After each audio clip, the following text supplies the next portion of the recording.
Let me ask you this, man, because I can see it happening one day, and we're gonna get there. But you inspired to be a head coach in this league one day? We doing everything they talk about. You know I'm everything a boss about. Not putting work and gotta toss them out. I'm really biting, they just barking out. I'm really riding, they just parking now. His street, what to talk about. See the big H when I'm walking out. All right. What's going on, everyone? Welcome to this episode of Base Coverage. Per usual, I'm your host, Jamal Clay. Thank you guys for tuning in. Don't forget to subscribe to the channel, drop a comment. We'll share this with a friend. Like I said, we talk to everyone, we respond to everyone, and I love to just keep ELF ball talking. So this one, I wanted to check in on this guy. Obviously, here in the locker room, we don't just talk to players. We don't just talk to people in the organization. We like to talk to coaches as well too. So my man Callahan, former offensive coordinator for the Raiders. He's been in Europe for a long time, but I got him on the show today. So what's going on, brother? How you doing? I'm doing well. Thanks for having me. It's been a long time coming, but appreciate it. Most definitely, man. And similar to like the Raiders organization, you're someone that's been over here, played over here, coached over here. So you're almost one of the founding fathers of the new generation. I mean, it was funny. I was talking to a friend of mine the other day, and he was like, you know, you're the reason European football is so exposed. And I'm like, what are you talking about? He's like, yeah, you were the one that first started running the triple option and making it known over here. And I was like, that's funny you put it like that, but I guess it's true. But no, I love European football, and I love the realness of it, the love for the game from the guys. And um, I definitely don't see myself doing anything else. Most definitely. And I got a lot of some good topics we'll dive into today. And again, appreciate you having you on. One of the things that I wanted to chat with you about, obviously, you've been in the league for 2 years, right? And you've seen the league grow, from watching from the outside and then being a part of it. One of the biggest questions that surrounds the league, and especially as it continues to grow, is this whole thing about competitive balance and making sure like the playing field is leveled out as best as it can. From someone who has watched the league, from year one and now has been a part of the league, the last two seasons, is there a way the league, or would you suggest any type of way the league can, make sure things are more balanced out in terms of from a competitive standpoint? Where I don't know if it's like, if it's an import rule or if it's, how it could be fixed. But what are your thoughts on the whole competitive balance within the ELF? Yeah, I mean, competitive balance, that's a pretty rhetorical thing, right? I mean, competitive balance, I mean, the ELF, I love what Azume does. I respect this guy. He's put together something fantastic for everybody. And it's growing, right? I mean, it's taken off their marketing, the way that they promote, the exposure. Everything they do is top notch. But like when we talk about competitive balance, we're talking about where everyone has the ability to be competitive, you know? Yeah. I mean, I understand that, this is a German built league. Everyone in Germany is built for success.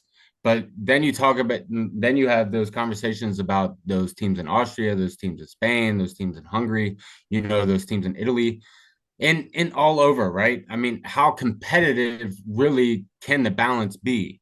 And I think one of the big things for me when you say competitive balance, obviously, I think a quarterback being year round is obviously something that needs to be someone that is consistently in your program, consistently building this program, consistently in the playbook, consistently doing things that are the right way for this program. I definitely believe that that is something that can be changed. And we have this competitive balance of the imports, the ease, they can't start until May 1st. But obviously the quarterback is one of those positions where I believe that Might need to be a little early. Yeah, I believe definitely should be there earlier. Which there's no rules that says he can't come in earlier, but there's rules that say he can go out there and practice earlier. Yeah, You know what I mean?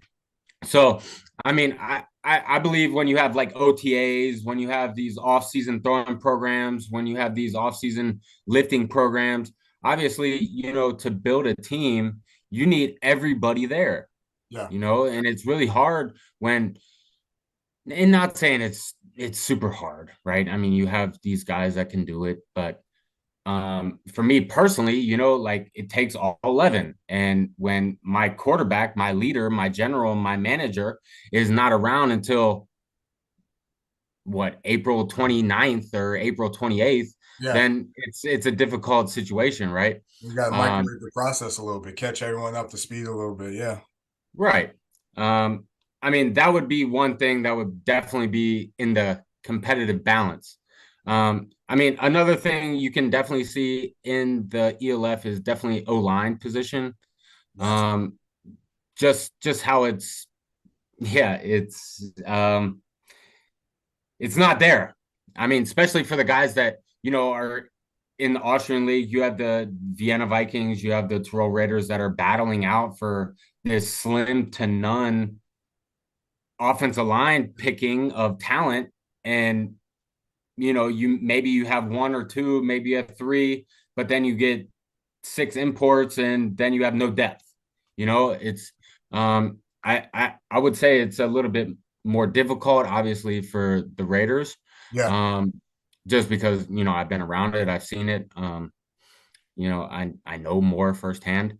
But I would say in that point of view, if you want to add another E or add another A, I would definitely see that for a non-German team, just for an extra spot to where you either have more depth or you yeah, have, or a bona fide starter, right? yeah. I like And that idea then, and too then, because sorry, I don't mean to cut you off. I like that idea in the sense that like yeah, there are five, maybe going to be six German teams. So why not let and obviously we're not breaking any news here. Like the majority of some of the best talent in Europe is in Germany, right? So sure. yeah, some of those teams you could say they're spread thin, but also like you know I'm not opposed to, as you were just saying, maybe allowing teams outside of Germany one more extra E spot or something like that. Whether it's to boost the alignment or whether it's getting another defensive back or skill position or stuff like that. So that's something that I actually never thought about as well either. I mean, I would definitely keep it at just line. I Yeah, wouldn't say another skill or another I wouldn't say another skill spot. I would say definitely offense or defensive line. yeah, I mean, that's where games are won, that's where games are dominated. yeah. If you want a good product and something where people are like, man, this is good football, then the Starts up competitive front. balance obviously needs to meet that standard. Absolutely, and that definitely starts up front when it comes to that aspect of it. So I agree with you there. Um, you guys at the Raiders, um, you know, what was it? Year two, obviously you just came into the league. You and Vienna really didn't have any problems based on, success. And, maybe for you guys it started off slow, but you picked it up and also became a playoff team.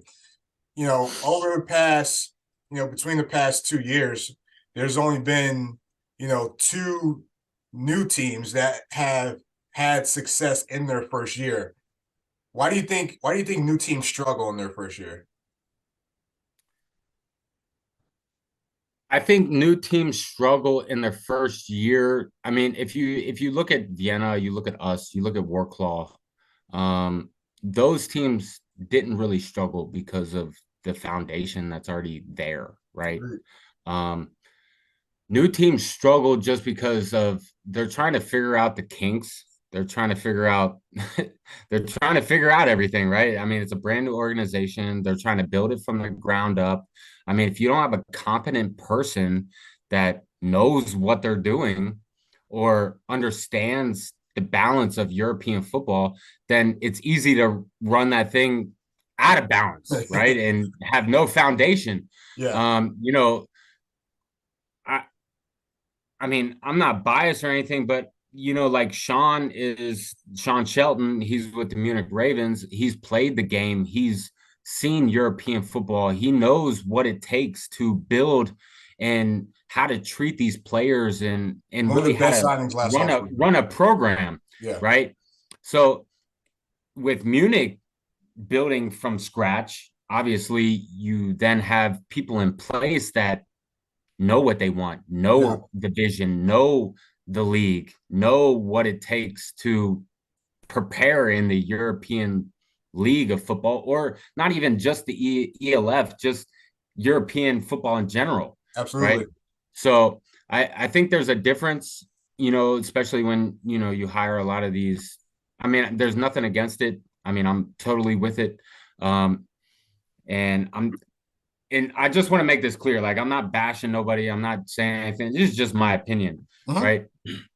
And you hire these, old American coaches that come over and expect things to be ran like in America. Well, this is a totally Totally different. different culture. This is a totally different world, Even you if it know. wasn't, And even if it wasn't the ELF, if you're coming over for a first time and like you don't really know Europe, like it's gonna you're gonna be a little shell shocked at first.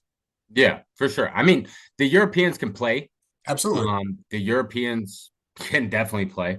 I mean, I've definitely been around a lot of guys that can do it. Yeah, But when you don't have the right coaching staff, I guess in that sense, right? It's very tough for those guys to be successful and understand what they really want out of this whole experience in this yeah, process. So, getting back to it, like I definitely see, guys that understand it and really buy into it, know how to take it by the throat and really yeah, twist it, right? And then you have, I mean, Zach with Prague. I mean, he had a great understanding of what European football was. I just don't think he was all the way ready for it, But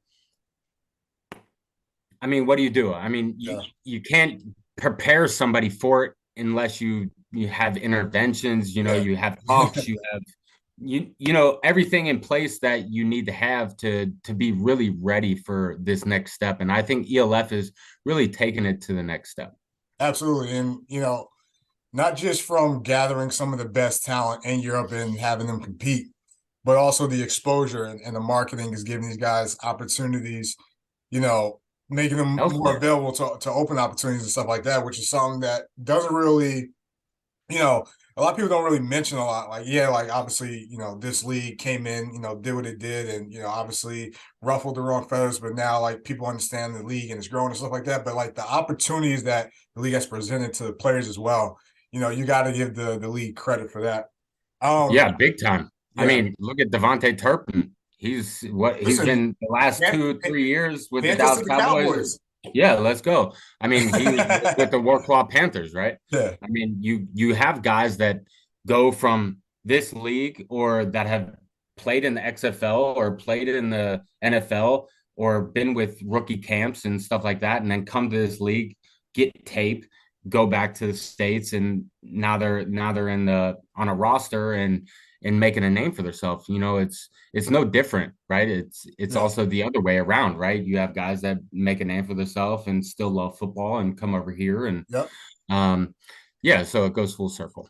Most definitely. Someone who has been an offensive coordinator the past couple of years, looking at the league in terms of from an offensive mind. What are your thoughts on the offensive players in the league, offensive schemes? Like, do you feel like at least on the offensive side, like the game has been developing in Europe? Because we're seeing a lot more teams go to obviously 10 personnel, three receiver sets, spreading the ball out, stuff like that. Do you feel like, the offensive play, at least in Europe, has gotten better, so to say? I would say 1,000%. Yeah. I And mean, understanding the game too is huge too. yeah. I mean, when you watch GFL, right? I have nothing against GFL. I have nothing against any other league. I think Austria is produces the best talent.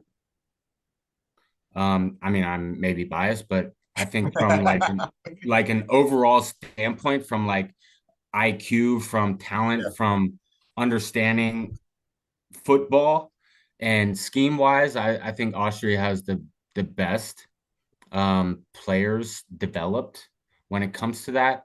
And then you have the GFL where you have a lot of guys coming from a lot of places, and maybe they come on Fridays, and it kind of looks like high school football, right? It doesn't look like a team that's been practicing for 6 months. Yeah. It doesn't look like it looks like, yeah, it looks like high school football. Like they just kind of show up and kind of run a couple concepts, and it is what it is. But with the ELF, you definitely see the play getting better. Yeah. You see a lot more schemes. You see a lot more talent. You see A lot more creativity. Yep. lot more creativity, and I'm definitely not the one to say I'm not creative. I mean, if anybody knows me, I'm all over the place, like I have a creative mind, and I just need to I need help putting them together, and um but I would definitely say that ELF is the front runner when it comes to what you want to see, what you want to do in Europe, and I really believe that I could see the ELF doing some sort of clinics or something like this where we can further the knowledge of the game.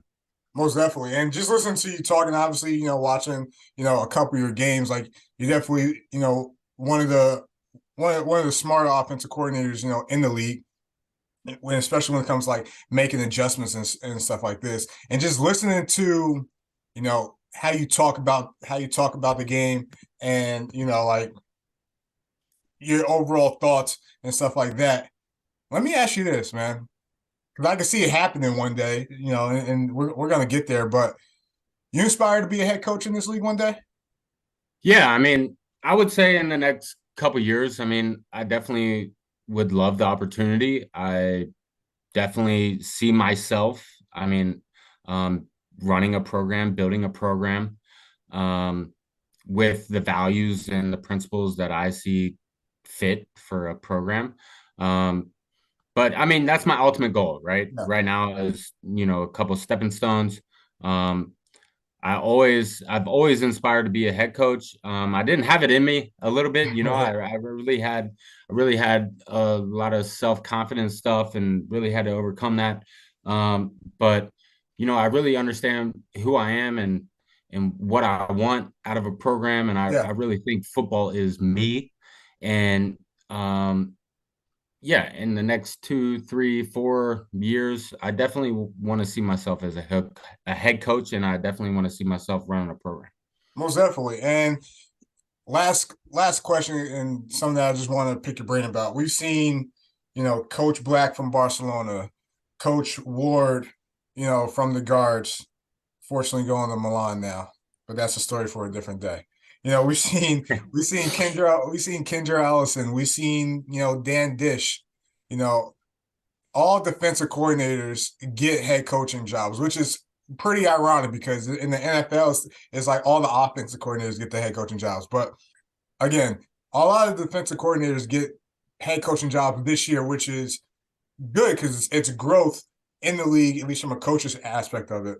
What are your thoughts on what the league could do to maybe develop or hope or help push more in-house coordinators to interview opportunities? Not saying that they got to get the role, but what do you think the ELF could do or organizations could do to give their coordinators some exposure to possibly be head coaches in the league?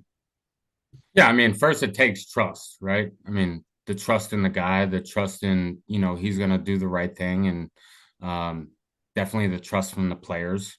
You have your set of guys, and you understand, you need the trust from the management, you need the trust from the players. If without players, you have nothing, right? Yeah. But I believe that, Kendrill deserves it. He Yeah, deserves a shot, right? I believe I deserve a shot.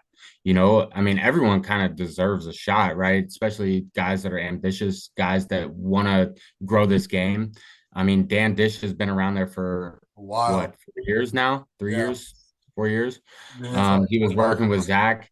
Um, maybe his values and how he sees the game are a lot different than how Zach did, Yeah, and maybe he did deserve it. Um, yeah, with Milano, with Black, yeah, we'll see how that keeps running. I mean, with Ward, I mean, I respect that guy, and he had a great defense. His front seven was immaculate, yeah, and they had guys to make plays, and um, I mean, we'll see how it turns out. I just think it really goes down to, do you really trust the guy? Do you really believe that he can make this program succeed? Um, and from what I've done and how I believe that players would talk about me, I believe that I do have the trust. I do have um, the aura to take the next step, and we'll just see how it plays out. I most mean, definitely. I think it goes along the lines of just trust. Yeah, Do you really trust this guy? most definitely. And we'll see how those guys pan out. And I didn't think of it till now, but it's gonna be interesting to see like, you know, all these defensive coordinators who have gotten opportunities and how they are as head coaches. Just because again, in the NFL, it's the complete opposite. All the offensive coordinators get the head coaching jobs. But hey, Kyle, I appreciate you coming That's on, wild. man. No, I appreciate it. Thank you. Most definitely. This won't be the last time we talk. It was a pleasure. And again, this was a long time coming, but we'll chop it up again soon, my man. I hope not. And if you need to, go get the all blackouts from Kanoa. Yeah. Those It looks those nice. hoodies, the It's super fleeces, nice. most definitely. Nobody. Hard work, they don't know